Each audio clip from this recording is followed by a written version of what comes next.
Truman Capote's In Cold Blood is often cited as the birth of the modern true crime genre.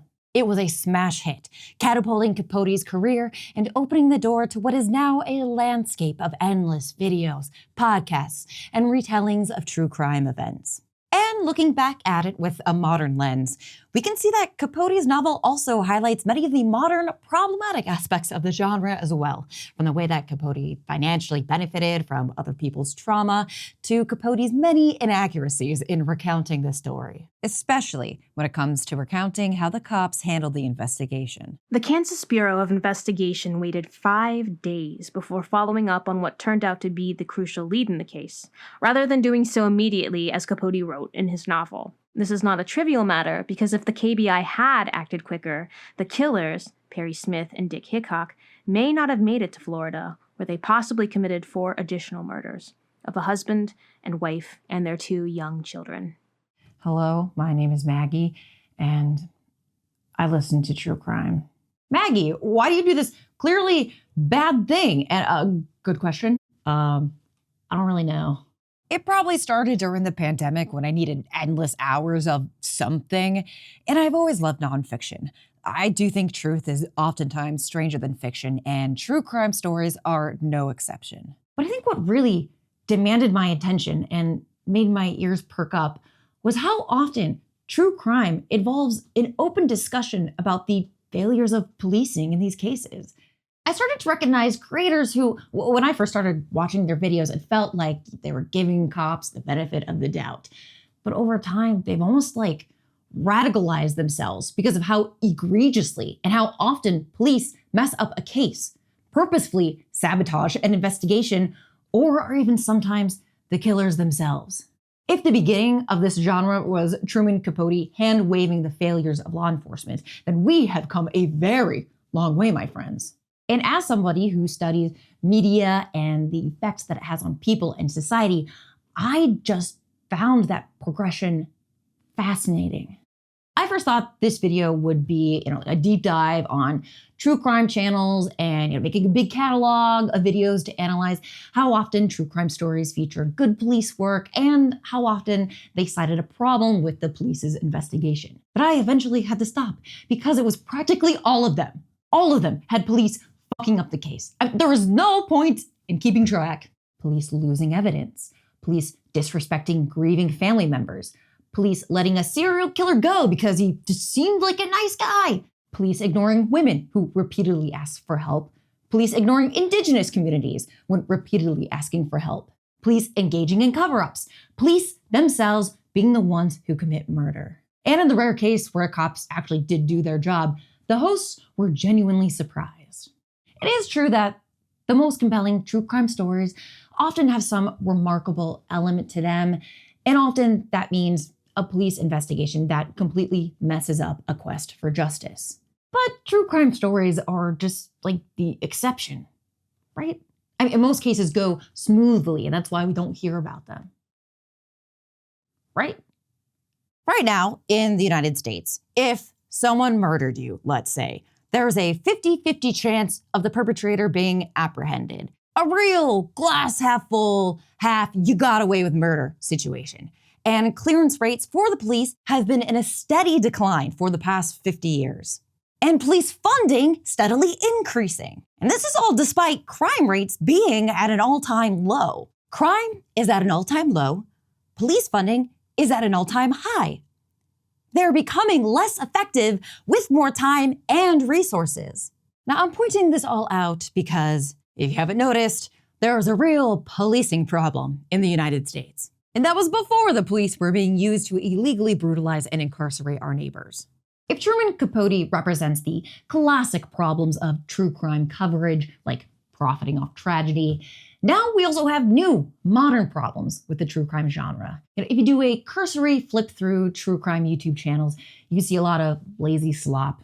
It's easy AI clicks, it's highly emotional, very easy algorithm bait if your only goal is money. You'll be listening to a true crime podcast and hear a commercial for a home security system, which at best feels like emotional manipulation. But for the most part, I'm not going to make these criticisms the main focus of this essay because we already have a lot of ground to cover. I'm going to link other videos that I recommend that cover this topic very, very well. My friend Princess has not one, but 2 videos on the ethical nature of true crime.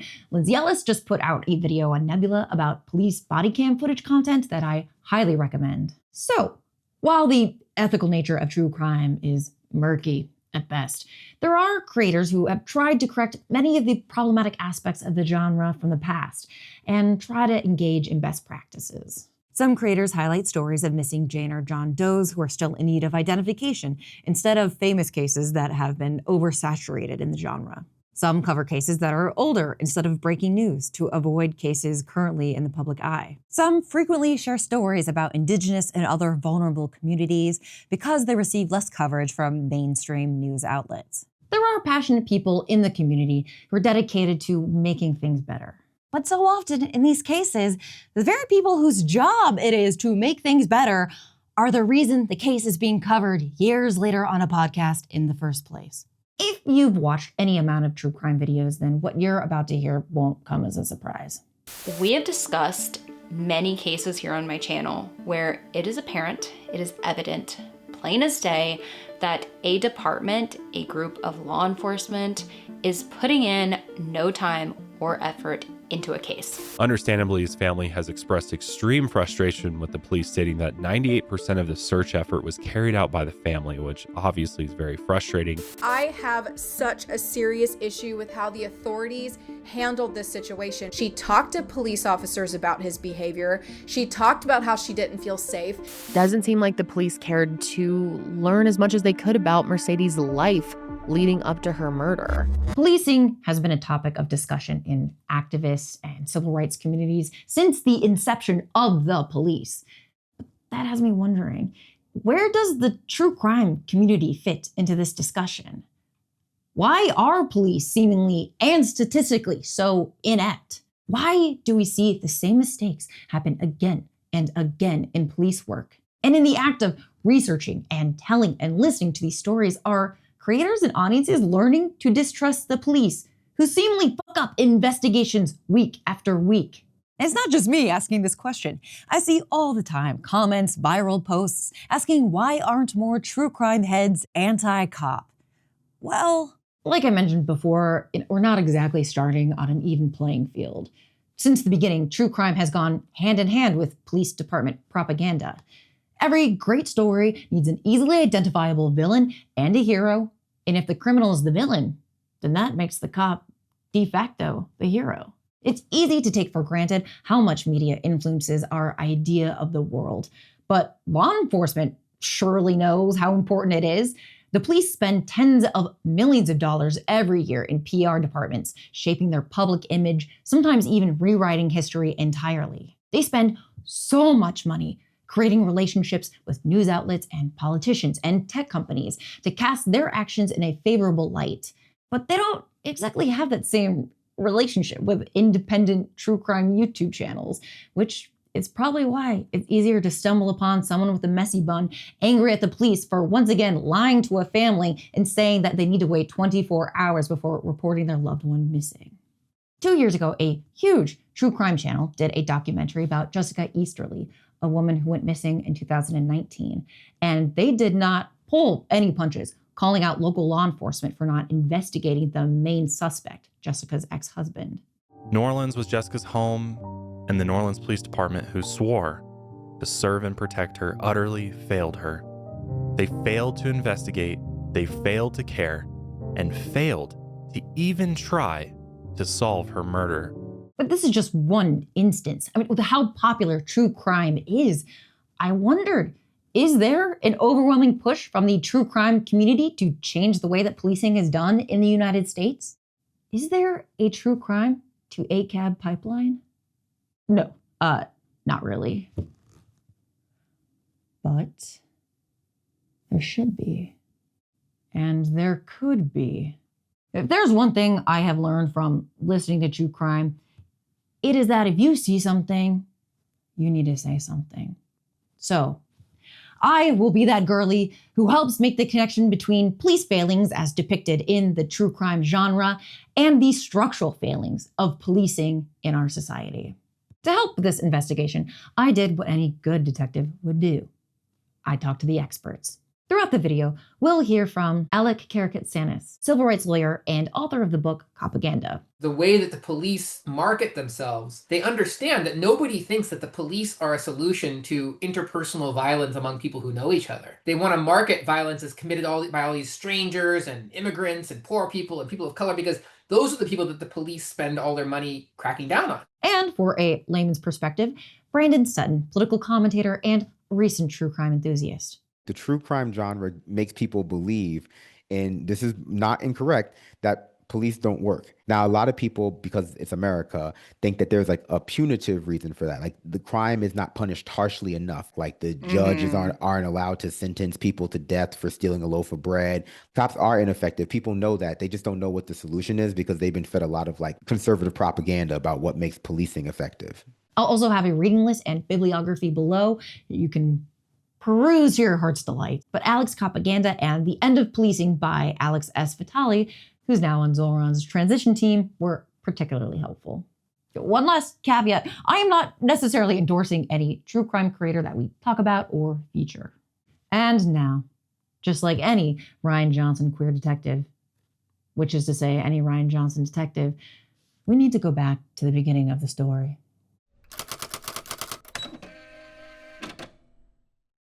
As we mentioned, In Cold Blood kicked off the now widely recognized true crime genre, and in it, Capote bent the truth to cast the police in a more favorable light. This is what's known as Copaganda, that is, portraying the actions of law enforcement as only positive, just, and effective in capturing the criminal in question. Copaganda has a long history in the world of true crime, and there are many reasons why. Historically, true crime narratives are overwhelmingly told from the perspective of the detectives, taking the audience along for the ride as they investigate. It's a detective's job to build a narrative around the criminal in order to secure a conviction from a jury. So now I get out my puzzle pieces and I start figuring out, okay, how do I make it so you look like a monster? That gives writers a pre-crafted narrative to rely on when recounting the story in a podcast, novel, or film. Not to mention, many journalists feel the need to soften the image of the police in their reporting in order to keep their relationship with law enforcement intact for future leads and information. Because what police actually do and the reasons for it is so different from what they tell us that their goals are, they have to have incredibly powerful propaganda operations. For example, when the Chicago police killed teenager Laquan McDonald over 10 years ago, they had 4 full-time public relations officers whose job was to kind of manipulate the news. And now, as you and I are talking, they have over 50 full-time public relations people. And this is not just unique to Chicago. The Los Angeles sheriff has 42 himself. The NYPD has almost 90. Virtually any time you see a news story in local or national news about any of these issues, there's a policing public relations team behind it. They are affecting what you even think of as news. Of all the millions of things that happened the night before, which 12 to 13 of them is your local news going to tell you about? Well, I guarantee you there's police bringing those stories to your local news in a way that like teachers unions and nurses and building inspectors, they don't have public relations teams that can bring us those really important stories. So the news is really heavily skewed to what the police want us to see. On top of that, the movie industry used to have literal regulations against portraying the cops in a negative light. In his article, Pre-Code Hollywood, author Mick LaSalle describes the guidelines laid out by the most famous of these regulations, the Hays Code. Authority could not be held up to ridicule. In the case of politicians, police, and judges, they could, under some circumstances, be movie villains, so long as it was clear that they were bad apples and not representative of their institutions. Under this code, movies were to be sermons. Worse than that, they were to be deceitful sermons. presenting an untrue vision of life for propagandistic purposes. As the Hays Code ended in the late 60s, we started seeing more nuanced and critical examinations of the role that police play in our society. The station's been letting the cops and the FBI study our footage. Films like Serpico and Justice for All and Across 110th Street. This, of course, coincided with the civil rights movement, as people saw with their own eyes the ways in which cops engaged in violence against the communities they were supposedly charged with protecting. And films portraying the police as violent and the justice system as corrupt gained attention, notoriety, and acclaim. I got an insane judge who likes to beat the shit out of women. You're supposed to stand for something. You're supposed to protect people, but instead you fucking murder them. But even without the Hays Code, the industry still produces tons and tons of pro-cop propaganda. Cop shows, like procedural dramas, things like that, they're so ubiquitous. It's very difficult to like turn on a television if you have like a television that has channels without seeing something in the, SVU, Law and Order type genre. Another extremely important installment in the true crime genre is the 1988 documentary, The Thin Blue Line. Billed as a non-fiction feature film invoking comparisons to Truman Capote's non-fiction novel, In Cold Blood, Errol Morris's documentary tells the story of a man, Randall Ray Adams, who was wrongly convicted and sentenced to death for the murder of a Texas cop. The thin blue line of the title refers to the idea that the police are the line that separates civilized society from a world of chaos, murder, and anarchy. The documentary utilized extensive reenactments of the crime, as well as detailed diagrams of the scene to show how Adams could not have committed the murder. Not only that, but Morris even got the real culprit, David Ray Harris, to admit on tape that he was guilty. The film got Adams released from prison and forced 3 witnesses to admit that they lied when they had identified him as the perpetrator.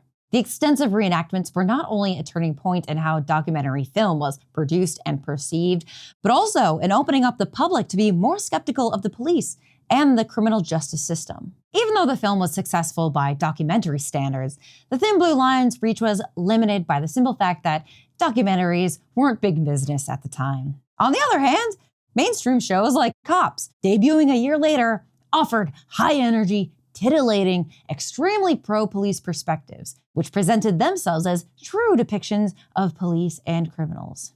And of course, Cops was wildly successful, drowning out any discussion that The Thin Blue Line was attempting to have. The podcast, Running from Cops, did a fantastic job documenting how the show Cops changed the way that people perceive law enforcement. Not only did they uncover a multitude of instances in which people filmed on the show never gave permission for the use of their image or likeness, but how the show put immense pressure on cops to instigate and fabricate instances worthy of a TV show, including, but not limited to, planting evidence and framing civilians. Now, much like during the civil rights movement, we have seen the brutality of police officers with our own eyes, thanks to community efforts like the Black Lives Matter movement and the more recent ICE Watch volunteers. Technology like body cams were supposed to help keep law enforcement accountable, but have actually captured law enforcement's unbridled violence against our community's most vulnerable. We are in an age where we are questioning all of the institutions around us. We are in an age of review, finding out what is actually working for society, and if not, why. By the time I watched The Thin Blue Line in college around 2013, it seemed so quaint. Of course the cops framed someone instead of solving the case. This really made waves. As society has evolved, so has the true crime content that comes with it. In the past, true crime has often glamorized the perpetrators, like how Truman Capote befriended Perry Smith while writing In Cold Blood. Now, true crime, at its best, is much more victim-focused, as a response to valid criticism about a genre that was often glorifying the perpetrators. Since most YouTubers work independently, many are not beholden to the same relationships or sway from powerful law enforcement PR teams. After conducting a shit ton of research, I've compiled many of the most notable true crime cases and put them into 3 categories. Cases where the cops were incompetent, cases where the cops were biased, and cases where the cops were the literal perpetrator. As we mentioned, the cases, we'll be discussing the reasons police so often fail families searching for their loved ones, women asking for safety, and marginalized communities demanding to be heard. And hopefully, by the end, we'll have an answer for the armchair detective asking themselves, why hasn't this case been solved? So, let's get to the bottom of this. In true crime, we often see cases of ignorance of authorities and the lack of movement on cases. This one is a prime example of no matter how loud the public screams, sometimes no one in power will listen. What happens when something does go wrong and you go to these said law enforcement agencies multiple times, but you are never taken seriously? In the beginning, the police were basically uninterested in investigating Damien's disappearance. Seems like they truly did not give a fuck. And how have police not tracked down her killer after 14 years? And then the police are like, actually, we can't hand the sweater over because we lost it. When we should have tested them back then.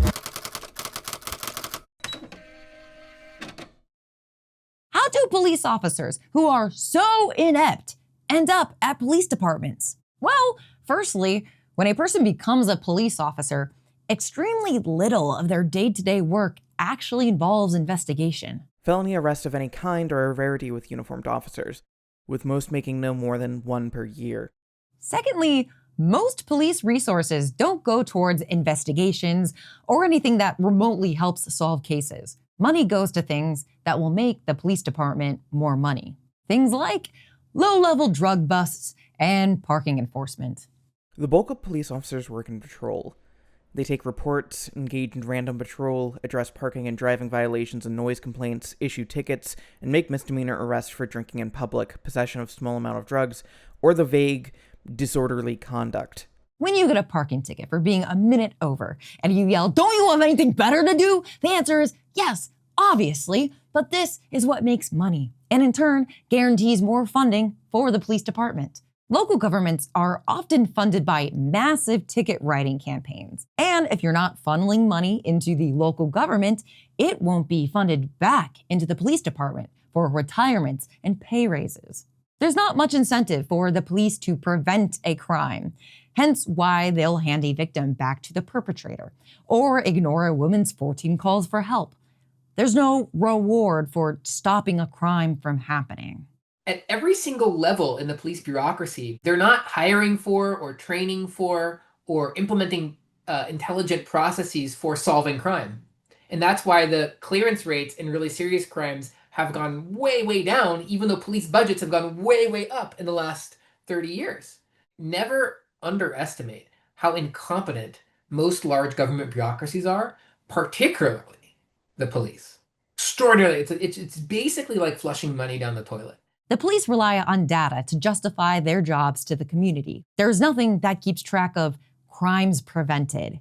They rely on data that shows people arrested, regardless if they are actually guilty or not, or citations written, regardless whether those tickets are later contested or not. Because those are the numbers they can use to justify and argue their importance to the community, and ultimately, those who set the police budget. What is being presented to a lot of people is not a crime prevention strategy or a strategy to make society safer. It's a strategy to funnel money to police departments, to military industrial complex, and a cycle that ultimately just ends up with less and less for the resources in communities that would actually prevent crimes from happening in favor of putting them into like the pockets of people who ultimately want to imprison people. All of this to say, not only do police departments not really have an incentive to prevent crime, but actually they're incentivized to make crime rates go up. Higher crime rates means they get to justify bigger budgets and more officers, despite research that proves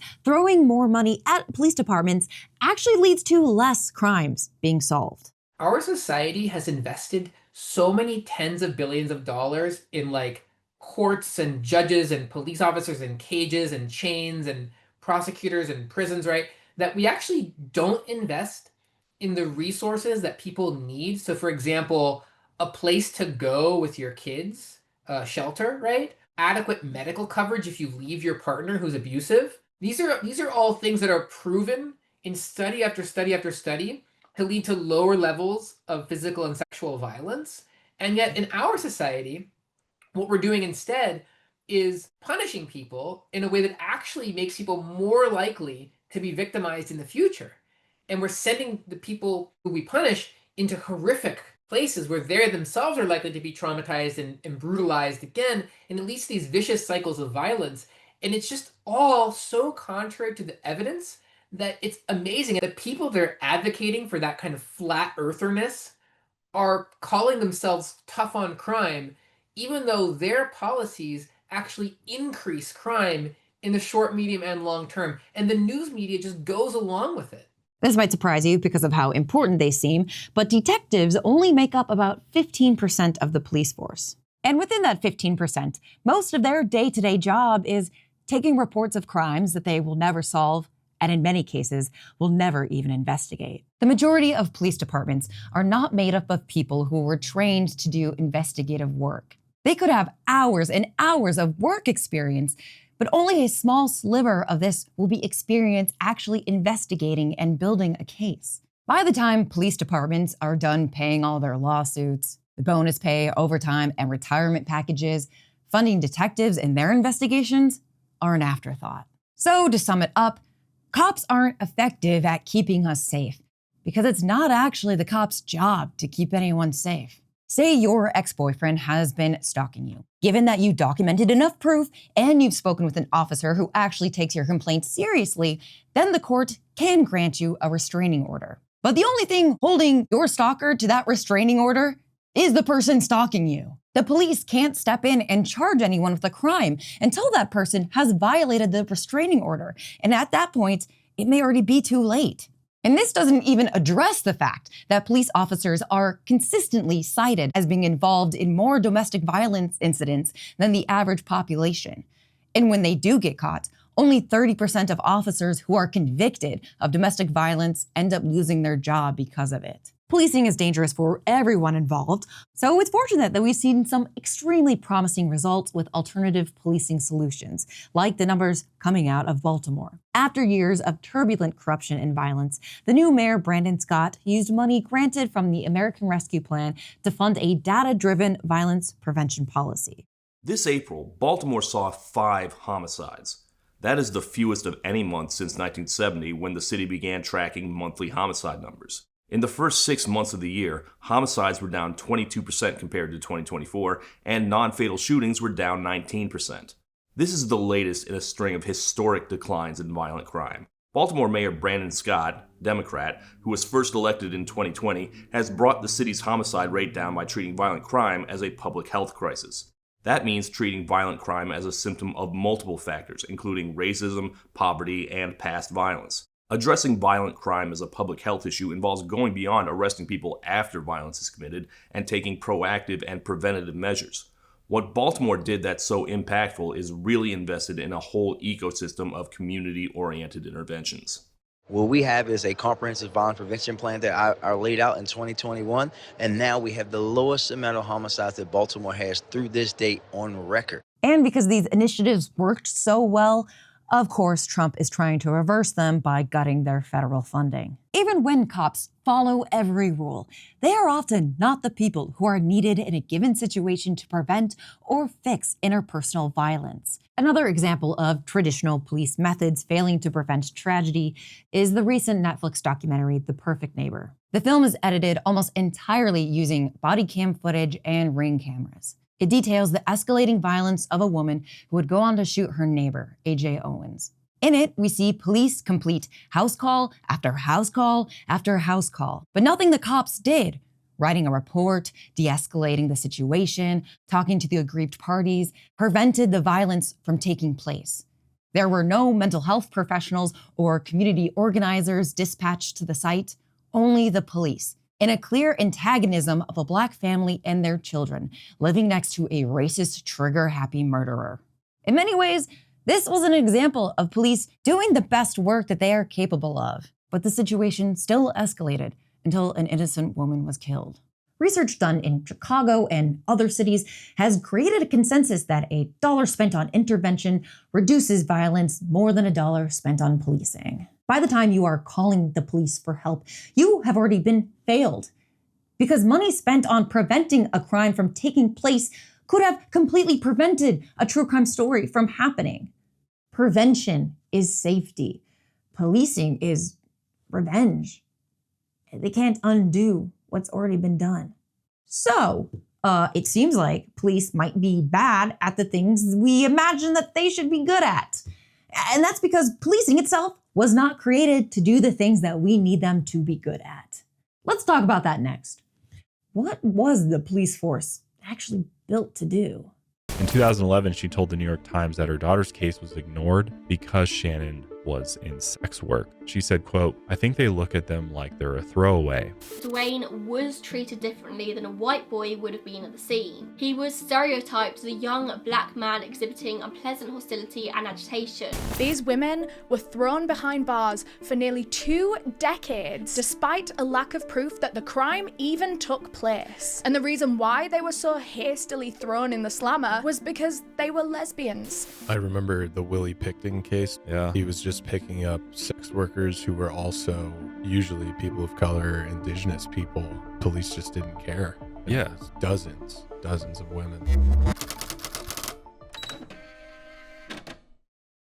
I've seen true crime channels that start out reverent of the police, and years later, after covering case after case, they've become radicalized on behalf of the hurt and anger felt by families striving for justice.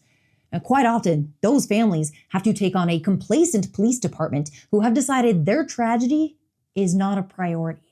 A proportion of people who watch these videos, just by nature of the diversity of the content, will come to see things from the police that they do not like. You know, whether that's like police stealing money, whether that's police being too rough with women, whether that's police like driving drunk, whether that's police doing things that they would never have imagined police doing ever in their wildest imagination.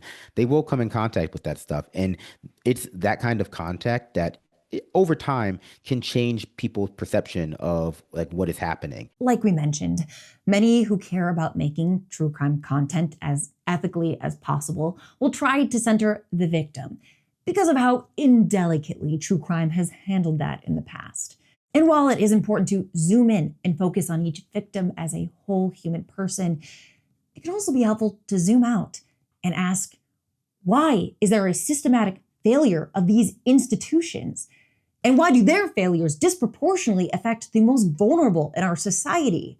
In reality, how much help you receive from the police is routinely determined by your skin color, your gender, your sexual orientation, your social class. All of these intersections of marginalization can play a factor in whether or not the police will be an asset or cause more damage. So, how did we get here? Detective units are not just an afterthought when it comes to police budgets. They were also literally an afterthought. The origins of policing are fraught, and that their creation was born out of deeply racist and classist circumstances. The first original police force was formed as a way to control rebellion in Ireland against the colonial occupation by the British. In 1838, this idea of policing transported over to Boston in America, where the Industrial Revolution had created a working class that would often organize for better working conditions or wages. The police force were used to control the working class and enforce laws passed by wealthy statesmen in order to keep the workers at their jobs and compliant. Chicago's first police force was erected for similar reasons, but instead were tasked with policing how the working class spent their time outside of work. These morality laws included things like how women could wear their hair, what bathing suits were acceptable, and criminalizing recreational activities like gambling, prostitution, and drinking. When several saloon keepers were arrested, a group of mostly German men tried to free them from jail. Dubbed the Lager Beer Riots, this event led the wealthy of the city to demand a stronger police force, officially creating the Chicago PD. We can see that in its formation, policing was not really about solving crimes, or anything resembling what we imagine detectives to be today.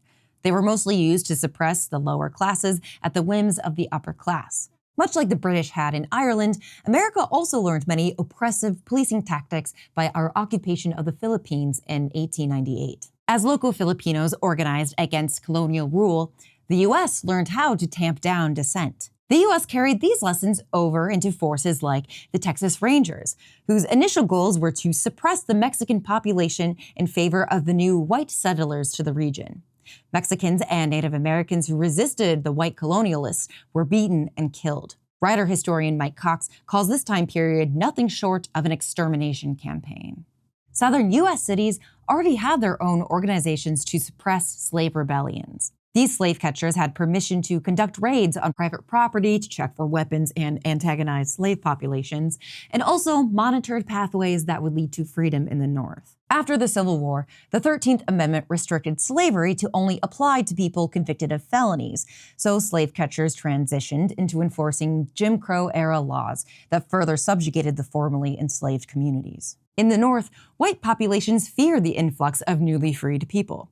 Ghettos were created to segregate those people from the rest of the population, and the police stepped in to control and suppress them from interacting with white neighborhoods, which continued all the way up into the 1960s, where police were once again used to stamp down the civil rights movement. This is the foundation of policing. We see policing bias in so many of these true crime stories, from the Long Island serial killer specifically choosing sex workers as his victims because he knew police wouldn't take their disappearances seriously, to the disproportionate Black Americans exonerated by modern DNA evidence, to a classic, Ted Bundy's girlfriend being brushed off by officers despite reporting him on 3 separate occasions because they thought a law student wouldn't do something like this. Imagine having such a well-documented bias that serial killers literally target certain groups of people to take advantage of it. When officers get to a crime scene, it is their job to reconstruct the story of what happened. But if those officers are already swimming up to their eyeballs in narratives about how certain people do or do not behave, they've already unconsciously or even consciously made key decisions about who they'll believe is the culprit. And of course, there have been many changes over the years and efforts to address many of the historically racist, sexist, and classist laws and tactics used by the police to suppress the social order. But reforms do nothing to actually shake the foundations of policing. They can't change the systems in which policing was created. Most reforms only act as a band-aid to appease public outcry and are easily reversed once attention has waned. As for detectives, their role within the police department developed after our modern concept of policing was already in place. What we would consider detectives were private detectives, that is, organizations like the Pinkertons. They were hired to do everything from catching robbers to stamping down worker strikes, whatever the person paying them was interested in having them do, often violently. The Pinkertons were so notoriously evil, they even ended up as literal video game villains. You enjoy being a rich man's toy, dear? I enjoy society. Police units soon added their own version of the detective, which means they predominantly patrolled and policed the lower classes. To the wealthy and upper class, being Black was synonymous with being a criminal. They were taking care of criminals by over-policing ghettoed neighborhoods. The poor were the ones that needed suppressing. And while we now have dedicated detective units, it's no surprise why the vast majority of resources in police departments still go towards things like riot gear, high-voltage tasers, and military tanks, instead of funding things like cutting-edge investigative technologies, or processing the tens of thousands of untested rape kits across the country. The priority is always given to tools that suppress people and maintain the status quo, not tools that help solve cases. Right now, one of the biggest breakthroughs in solving cold cases is using familial DNA. That is, collecting DNA to create a family tree, which will then eventually lead to the DNA of the culprit. The breakout case to use familial DNA was, of course, the arrest of the Golden State Killer, as depicted in Michelle McNamara's book, I'll Be Gone in the Dark. And with that technology, there are so many cold cases that are now available to be reopened. So you'd think that every major police department would be opening up their own ancestral DNA research lab. But that's not at all what has happened. Most of the people helping law enforcement solve these cases are civilians, people with free time on their hands and the desire to help. That is wild, that we are relying on people with free time to solve cases when we're paying an entire detective department to do what? the press conference to take credit once all the work's been done? And of course, I'm not here to willy-nilly disparage people who work as detectives and who genuinely want to solve the cases. I just think it is wild that these cases all become an afterthought until a retired mom of 2 with insomnia takes up a new hobby. And it's not just technology like this that becomes a low priority or not a priority at all in police budgets. It's also things like canine units and diving teams. Often those resources are given by nonprofits, not funded by the department themselves. And it shouldn't have to be that way. If your child goes missing, you shouldn't have to rely on the kindness of strangers to track their scent. But this scenario takes for granted that the police department even thinks your kid is worth looking for. And that is not a guarantee, because like we discussed, to the police, some people are more of a person than others. And while this messy, understatement, origin of the police is still baked into police departments to this day, it is also baked into how we train and educate those on the police force. Cop education today mostly uses a for-profit training system that mainly teaches self-defense, combat, and maintaining a warrior mentality. Special police force trainers are hired through the private sector to instill a base level of fear of the other, as if every civilian is a potential combatant. Are you emotionally, spiritually, psychologically prepared to snuff out a human life in defense of innocent lives? If you can't make that decision, you need to find another job. What is not often taught, however, is the complexity of how race, poverty, and discrimination may affect a population's crime rates, or how to make difficult decisions under pressure. According to the End of Policing, cadets are given little in the way of substantial advice about how to make decisions in a complex environment. In 1982, criminologists James Q. Wilson and George Kelling argued that poor people were more likely to commit crime because of an inherent aversion to social order and could not be helped with government assistance or economic relief. Instead, they suggested, police should target low-level infractions for intensive, invasive, and aggressive enforcement. This became the generally accepted goal of the police force, to police the unruly poor who are unable and unwilling to help themselves. But it turns out, Wilson and Kelling were simply boilerplate racists.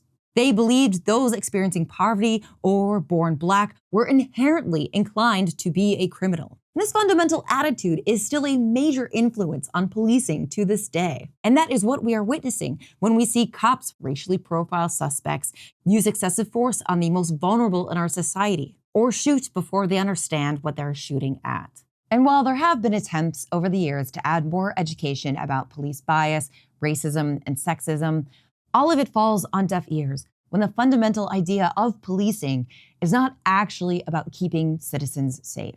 When police broke into the home of Breonna Taylor in 2020, they weren't responding to a 911 call. Allegedly, the officers were at the property because they believed her ex-boyfriend had used the address to store drugs or money. They fired into the residence, killing Breonna Taylor in a quest to maybe find some cash. But Breonna's family made a very important observation in their lawsuit against the officers. There had been a local effort to clean out the area of town that Breonna was living in for a real estate company. According to NBC News, the lawsuit says that the police were used to target people and homes on Elliott Avenue because the street needed to be vacated for the real estate project. This bears a resemblance to the actions of ICE officers during a raid in Chicago in 2025. ICE raided a residence that had been run down by a slumlord. What I believe the landlord wanted to happen through the ICE situation is they wanted to try to clean up the mess that they started. No elevator, no heat, garbage everywhere. Maintenance has tried to force out some of the migrants, like physically force them out of their units. Tenants describe the ICE raid as part of a larger pattern of safety violations and harassment by the absentee landlord. And the police are at the beck and call of the rich to arrest, evict, or even murder, simply because a landlord wants to kick you out before they renovate their building and jack up the rent. Allegedly. Police are the people we put in charge to take care of many of society's ills. According to Chief David Brown from the End of Policing, we're asking cops to do too much in this country. We are. Every societal failure, we put it off on the cops to solve. Not enough mental health funding? Let the cops handle it. Here in Dallas, we got a loose dog problem. Let's have the cops chase loose dogs. Schools fail? Let's give it to the cops. That's too much to ask. Policing was never meant to solve all these problems. And that's true. It was never meant to solve any of these problems. Policing doesn't solve societal problems. For instance, we know poverty increases crime rates, but instead of giving people funding so they can be lifted out of poverty, we instead fund the guys who arrest them over and over and over again. What becomes the focus of police units is extremely political. That is why you see so many families having to fight police departments to get justice for their loved ones. That is why many police departments only reopen a case once a TikTok about it has gone viral, or a podcast receives an award for their investigation. And unfortunately, for those families, money flows into the departments from putting people in jail, not from solving crimes. So a lot of people know about private prisons, which are whole prisons that are run for profit, and they often get paid per head per day. Even all the public aspects of the system have been privatized for profit. All the food that's sold there, the medical care, the stuff that the people are forced to make with slave labor, because slave labor is illegal for felony convictions still in the United States. We started getting complaints from people all over the country in pretrial detention. So these are people who have not been convicted of anything yet. They're supposed to be presumed innocent. But they told us something else, which is that while we're in jail, they've eliminated visits for our children and families. Hundreds of sheriffs had signed contracts with the for-profit, private equity-owned prison and jail telecommunications industry. If people stop getting free visits for their kids, they'll be forced to spend more money on really expensive phone calls and video calls. And so what they offered the sheriffs was, we'll give you a percentage cut of all the money we make. So all these children are desperate to see their parents, but they can't hug them, they can't hold their hand, they can't even look into their eyes. They're stuck on these sort of phone and video calls. Millions of children every year in this country are unable to have contact with their mom or their dad or their parent because they can't afford to pay for these calls, and all their free visits have been taken away to make money. As we have laid out, the justice system is not necessarily constructed to keep everyday people safe, but it is constructed to turn a profit. Just like the thin blue line made waves back in the 80s, Ava DuVernay's 13th illustrates how the prison system profits off of predominantly low-level offenders. And if that's who the prison system is making money off of, why is it any surprise that that becomes the focus of police departments? Private prisons are currently seeing a huge profit spike due to Trump's immigration policy, if you can call it that. Phone companies, clothing stores, sheriffs, food producers, you name it, all of them profit off of our prison system here in the US. That's why we have the biggest incarceration rate of any democracy. Not because people here are different than anywhere else, but because there is a profit motive. And true crime consumers know a thing or two about motive. Police priorities follow patterns of power, not safety. Case in point, the war on drugs. Instead of creating infrastructure to help citizens safely rehabilitate and get the medical and therapeutic attention that they need, we simply threw police at the problem, made them barge into underfunded neighborhoods and arrest people for smoking weed. But now you can buy Skywalker cookies at like every corner store. The weed wasn't actually a problem that the police needed to solve. It was just a way for Richard Nixon and other rich people to criminalize citizens for being black or leftists or protesting the Vietnam War. Nixon's invention of the war on drugs as a political tool was cynical, but every president since, Democrat and Republican alike, has found it equally useful for one reason or another. Meanwhile, the growing cost of the drug war is now impossible to ignore. Billions of dollars wasted, bloodshed in Latin America and on the streets of our own cities, and millions of lives destroyed by draconian punishment that doesn't end at the prison gate. 1 of every 8 black men has been disenfranchised because of a felony conviction. What makes society safer and what police are most often tasked with doing are a Venn diagram that barely brushes up against each other. And unfortunately, their list of priorities are not dictated by the public that they serve, but by what best serves them.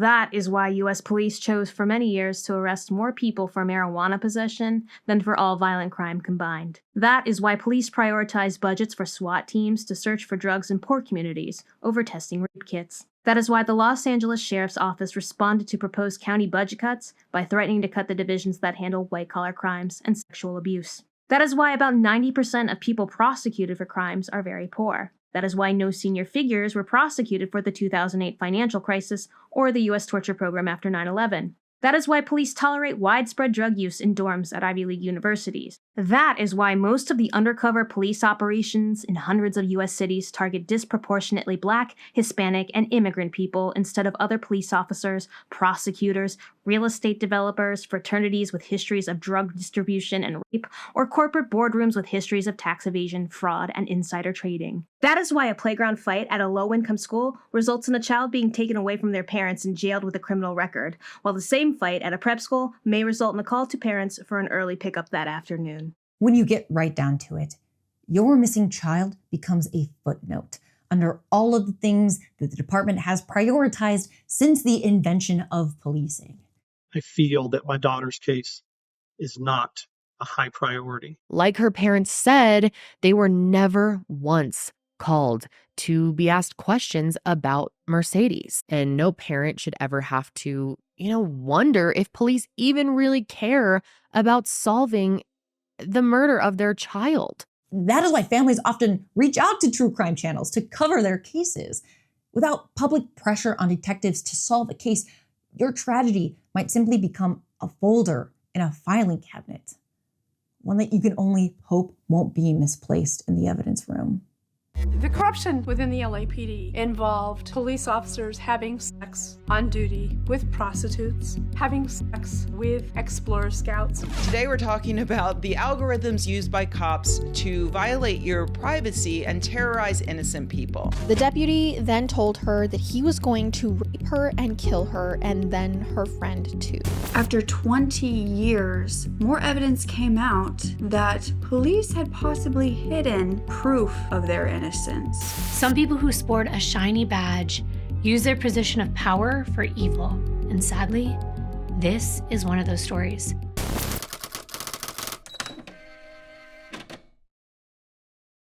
If you listen to true crime, you know this already, but serial killers love hanging out with the cops. Ed Kemper was rejected from being a police officer because he was too tall, so he just befriended the local cops, who would then give him updates about his case as it was unfolding. The BTK killer was a compliance officer, Gerald Schaefer was a sheriff's deputy, and the Golden State Killer turned out to be a retired police officer. It's not hard to imagine why this is. Police have the power in our society to get away with things.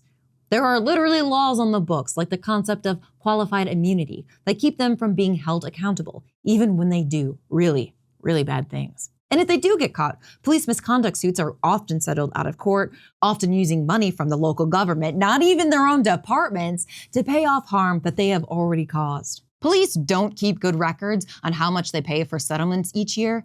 But even so, it was estimated that the top 25 U.S. departments have paid at least $3.5 billion in settlements over the past decade. Earlier, we played a clip from a video about Lauren McCluskey, who was shot by her ex-boyfriend after complaining to campus police at least 14 times about his violent and stalking behavior, but was never taken seriously by law enforcement. Utah University Police Chief Dale Brophy had to step down over the uproar over the inaction of the campus police.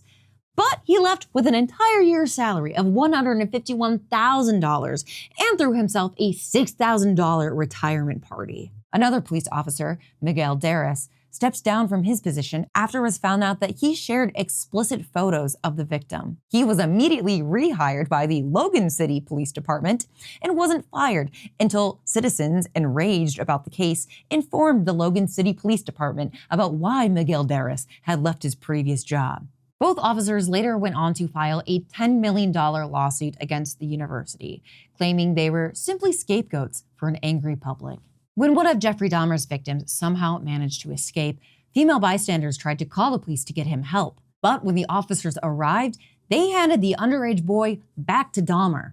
Initially, the two officers were fired for not intervening that night, but both were later reinstated and granted a back pay of $55,000, or about $120,000 today. I'm just bringing up some examples to show how hard it can be for cops to experience any real consequences for their actions. Even if you are fired, apparently you can pick up a fat check on the way out and then sue for more. Just to reiterate how most true crime used to describe interactions with the police, listen to this clip from a documentary about Jeffrey Dahmer from the 1990s, describing that same run-in. As he had with police in Bath, Ohio after his first killing, Dahmer smoothly lied. The police believed the 14-year-old was of legal age and left him behind with Dahmer. They wrote the incident off as a lover's quarrel. Again, Dahmer had been slippery enough to keep his killings a secret. The narration completely absolves the police of any responsibility and paints Dahmer as having some supernatural ability to make people believe his word over the eyewitnesses. The police are given immense power in our society. We ask them to do too much, and we give them too much power to do it. And because of that power, there is almost no oversight into how police departments conduct themselves. Police officers have qualified immunity, which often protects them from having to face consequences for their actions while on the job. The thin blue line introduced the idea of the blue line into the public consciousness. Thin blue line of police that separated the public from anarchy. But the phrase has taken on a new meaning in the past decade or so. The blue line is now a wall between the police and the citizens that they target. Have you ever heard of something called the blue wall of silence? They look out for one another over us, and we see this play out again and again in true crime cases, where officers cover for one another or punish those who dare to speak out. A famous example of this is Adrian Schoolcraft. He was an NYPD officer who tried to report some of his fellow officers for police misconduct, including wrongful arrests to inflate their quotas. Instead of the department addressing these concerns, Schoolcraft was demoted to a desk job. When he went to Internal Affairs last fall to report it, the NYPD, he claims, tried to discredit him. His fellow officers engaged in escalating harassment tactics until finally breaking into his house. They abducted him and sent him to a psychiatric ward. And all the statistics on how ineffective officers are when it comes to stopping or preventing crime often don't even take into account when the officers themselves are the ones pulling the trigger. Police themselves commit 1/3 of all stranger homicides in the US, but these figures are generally excluded from reported crime rates. It's already hard enough to achieve justice as it is, but when the offender is in the police force, you now have to achieve the impossible. There are so many famous cases that illustrate this, but one that lives rent-free in my head is Sherry Rasmussen, who was murdered in her apartment in 1986. At the time, police were suspicious of Sherry's boyfriend's ex-girlfriend, Stephanie Lazarus. The only problem is that Stephanie was also a cop. Sherry's family repeatedly shared with the police that the ex-girlfriend was obsessed and that they should look at her with more scrutiny. Their response? You watch too many crime TV shows. Sherry's case eventually went cold, and Stephanie Lazarus had a prolific law enforcement career. The case remained unsolved for 23 years until a new detective unit was tasked with testing DNA in several cold cases. Sherry had a bite mark on her arm at the scene, which was swabbed for DNA evidence. But when the new detectives on the case went looking for the DNA swab, you guessed it, it had never been logged into the system. But luckily, they found it in the back of a freezer, and bingo, it was a match. Sherry's family had been right about the perpetrator since the beginning, but they cannot penetrate the blue wall to get justice for their daughter. Some of the most notable true crime cases involved a police cover-up or police perpetrator. But hey, we don't even need to watch true crime content for police misconduct. We could just read some headlines. How about this one? Hack exposes Kansas City's secret police misconduct list. A major breach of the Kansas City Police Department reveals, for the first time, a list of alleged officer misconduct, including dishonesty, sexual harassment, excessive force, and false arrest. Or the nation's largest police force is criminal at its core, according to a new federal lawsuit by former New York City Police Commissioner Thomas Donlin. Broward prosecutor seeks to clear records of people charged with buying police-made crack. Or hey, a little closer to home, San Jose Police Union executive charged with attempted illegal importation of fentanyl. And while recording this video, even more examples kept popping up. In the trial against the Uvalde school officer, Adrian Gonzalez, he allegedly saw the school shooter before they had even entered the school. but did nothing to distract or engage the perpetrator. Luigi Mangioni's defense team argued that key evidence should be thrown out because police didn't bother obtaining a warrant to search his backpack. And of course, the ICE officer who shot Renee Good moments after taking her life called her a fucking bitch. People can even see on a lot of these true crime channels, they'll have like, top 10 times cops got caught planting evidence, and it'll have like, 10 million views. Like, despite all of that happening, people still kind of scoff at you when you point out that, hey, it could have happened this time. I think people still want to hold on to the idea that, like, even if cops are ineffective, they're not quite like malicious in the way they're operating. We're supposed to believe that the police's job is to stop or even prevent violence. But this is violence. It is violent to over-police poor neighborhoods while a large corporation is allowed to dump barrels of DDT off the coast of California, apparently. When we are zoomed in and focused on a single crime, it doesn't seem like those two things could even be connected. But they are. Who and where police focus their attention is extremely unequal. Many of the companies that are committing the largest frauds and wage thefts, etc., are celebrated on, TV commercials as being the best consumer companies around. Part of it is ideology. Part of it is like who we think of as a criminal and who we don't.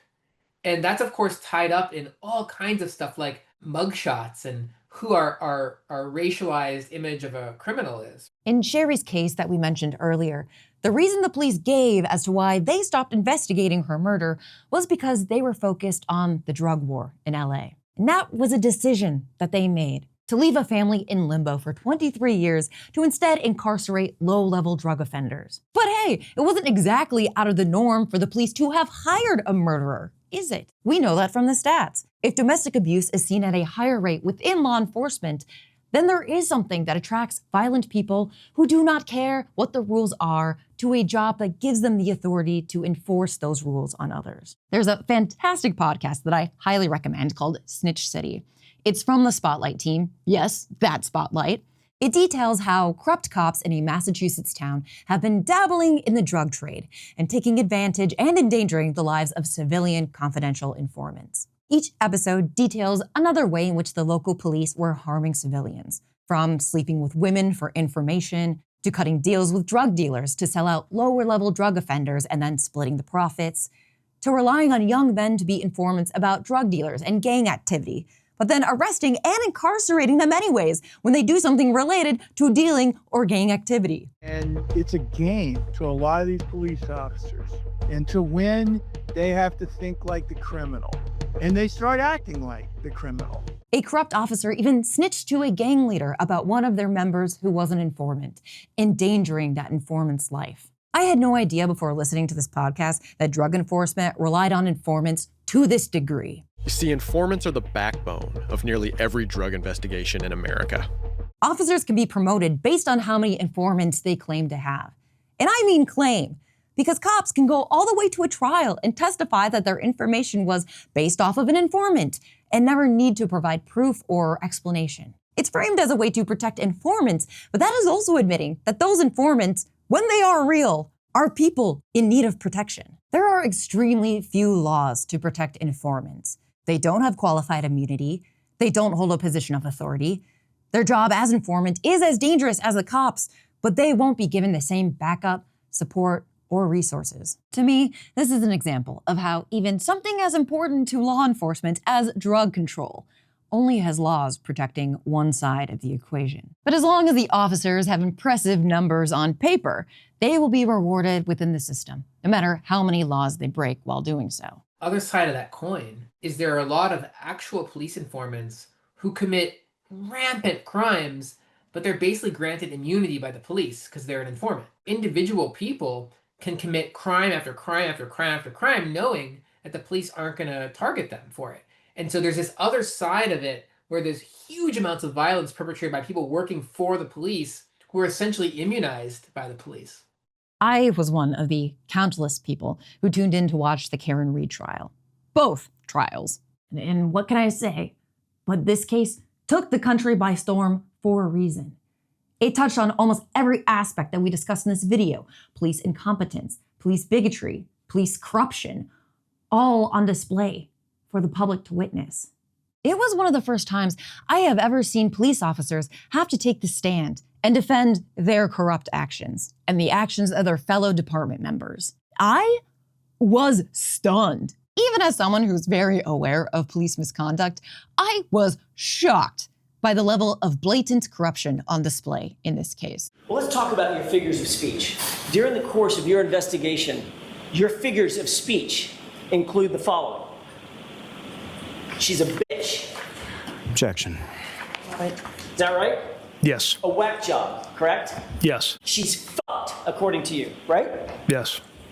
And then fuck her, correct? Correct. And you admitted, in your own words, that the cop homeowner wasn't going to, quote, catch any shit, right? Correct. But as I was following the trial, I saw some people saying that if you're appalled by the police misconduct in this trial, there is another extremely relevant case from the same area featured in the 2023 docuseries Murder in Boston. It shows how the police botched the investigation into the 1989 murder of Carol Stewart. Her husband was taken at his word that a black man held him and his pregnant wife at gunpoint, sending officers on a wild, racist goose chase, accosting black kids and men all over the city, only for it later to be revealed that, and at this point you could probably say it with me, she was murdered by her husband. The cops ignored blatant evidence in favor of conducting racist raids and strip searches throughout the city of Boston, targeting low-income neighborhoods. Two cases, years apart, the same institution using their power to railroad the truth in order to write a fiction where they can cast themselves as the hero. The murder of Carol Stewart was used as a way to villainize Black communities. And I think it's relevant to say that Karen Reed is a white lady, like myself. We are often a demographic that is told we benefit from a police state. White women are taught that, yes, you will be under the foot of the patriarchy, but as a consolation prize, that patriarchy will make you feel safe in your suburban home. I hope it was illuminating for many people to see how being a white woman was not enough to keep Karen Reed safe from a corrupt department hell-bent on prosecuting an investigation that was a miscarriage of justice. White women, as a demographic, are also the biggest consumers of true crime. There is true crime content that places the burden on the listener to keep themselves safe. How to hold your keys at night when you're walking to your car. Buy an expensive security system. Tell friends where you're going to be on dates. Hell, my mother even told me to never pull off the highway for a police car, to make sure instead that I did not get out of my car until I was in a public, well-lit area. And while, yes, that is all good, helpful advice, when the focus is entirely on the individual potential victim, it lets the broken system continue to fail us. As I have seen true crime hosts open their eyes to the flaws in our law enforcement system, I think about the viewer at home and if they are starting to put the pieces together as well.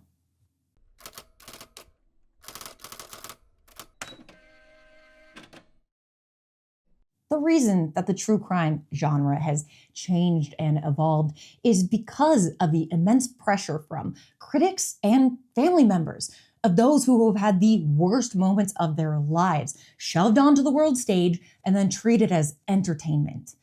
I think the community is at its best when it proves that it can really listen and take to heart valid criticism in the name of achieving justice and advocating for victims' families. And we should be able to expect that same thing from law enforcement. But right now, at least to me and many others, the police have broken that contract. Every time I see a family member on a true crime podcast beg for the police to do their job, or advocating for reopening a cold case that could have been solved ages ago if they had just done their job when it happened, my heart breaks. And I can't help but feel that we are at a pivotal moment where the true crime genre needs to adjust again, to start recognizing the institutional failures of the police and start taking actions to change it. It is not one bad apple making the entire policing system ineffective. We have enough data and knowledge to see that it is indeed a structural issue within the policing system that has created so much secondary tragedy. The first one being the crime, but the second one being the officers who ruin the investigation for families desperately seeking answers. I have a lot of empathy for young people who want to help their communities. We have not made helping people easy to do in this society, unless, you pay for like 8 years of schooling and become a doctor or something. But policing is sold as a way for people to help their communities.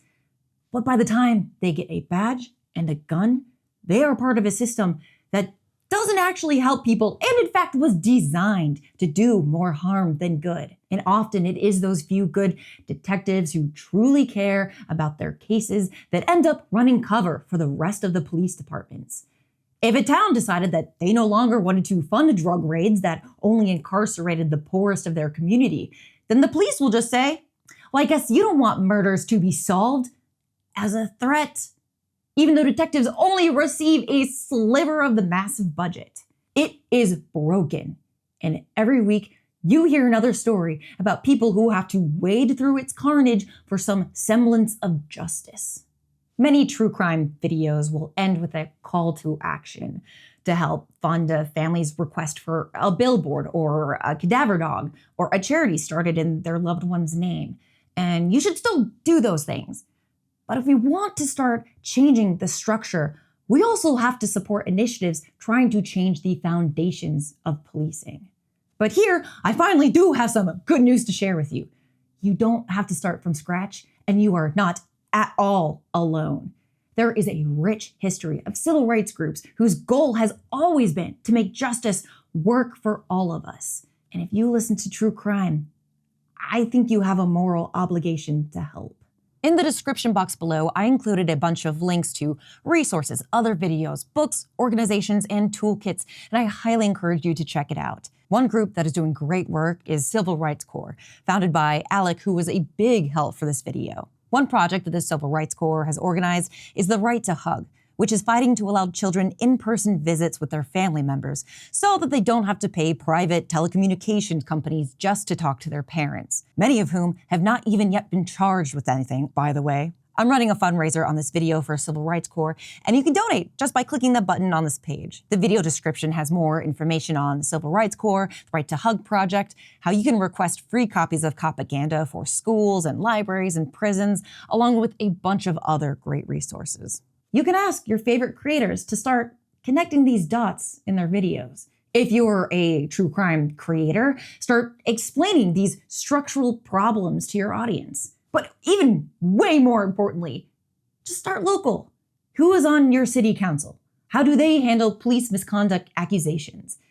Is there a police watch group in your neighborhood? I really just skimmed the surface here. If you feel like you need to know more, I have a fantastic list of books and resources below. In the beginning, I said what surprised me about true crime was the innumerable ways that the police have fucked over families and communities time and time again. But there is another reason why the genre resonates with me.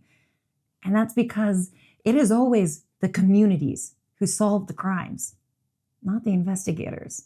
It's the people who call in with tips. It's the neighbor who noticed something odd across the street. It's the kids who find something while playing in the forest. It's the coworkers who are worried because they know that that person would never miss a shift. It's the family insisting that their child wouldn't just run away. The police rely on communities to solve cases. They always have, and they still do today. That's why they now reach out to podcasts to cover their cold cases. That's why they ask for tips at their press conferences. That's why they partner with DNA detectives working from their home. And they need public pressure now, not just from an individual family, but from all of us to speak out about how this structure is failing. They need us to change them, because when cops are surrounded by a blue wall, they cannot change it from within. If the true crime community really is that, a community, then together we have a lot of power that we should be using to demand change. So, is there a true crime to ACAB pipeline? Well, maybe not. Yet. But now you have a video to share when people ask you why you're starting a local police watchdog group. And oh my God, I didn't even have time to cover AI true crime slop in this video. That is a whole nother issue, and it's become a huge problem here on YouTube. It's getting harder and harder to wade through the AI garbage to find actual human beings covering real topics with genuine facts. And that's why I am so glad to be on Nebula, where you can watch countless hours of fantastic videos without having to worry about the constant flood of AI garbage or commercials. And if you sign up with my discount link, you're directly supporting me, a real human person. At a time when the internet is getting consistently worse and harder to navigate, Nebula is an oasis of well-researched, high-quality video essays from folks like FD Signifier, Big Joel, Jesse Gender, and Lindsay Ellis, whose amazing video about body cam footage that I mentioned earlier is only available on Nebula. Plus, we're producing more and more narrative shows like mine, Amy's Dead End Dreamhouse. It's a kid's show for adults with some dark humor, covering topics like losing your job, breaking up with a friend, or dealing with your mental health crisis in a world where healthcare is trash. We have amazing guests like Jamie Loftus and Katya. Plus, Bill Corbett from Mystery Science Theater plays my talking microwave. You can get a free 3-day trial with my discount link below, and you can use it to speed run the entire platform. You know, once you're done watching Amy's Dead End Dreamhouse, you can watch all the other exclusive Nebula series, like Unrated, where I do deep dives into the history of sex and gender on film. Unrated is a series that I could not even attempt to upload to YouTube with how many adult topics that we cover. Or if you want to give the gift of Nebula to your sophisticated, discerning friends, they also have gift cards.